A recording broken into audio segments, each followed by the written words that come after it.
If you only have 24 hours in a day, your success is dependent upon how you use the 24.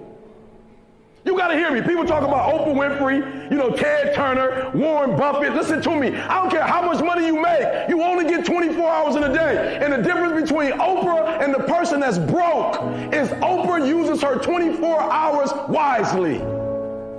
That's it. Listen to me. That's it. You get 24. I don't care if you broke, you grew up broke. I don't care if you grew up rich. I don't care if you're in college, you're not in college. You only get 24 hours. And I blew up literally.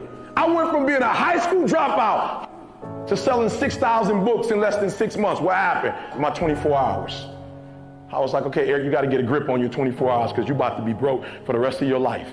And that's all I need you to do for me. I can tell you all about your life if you just write down your 24-hour schedule for me and you let me look at it. I can tell you where you're going to be in 5 years. I can tell you where you're going to be in 10 years. I can tell you where you're going to be in 20 years if you keep that schedule.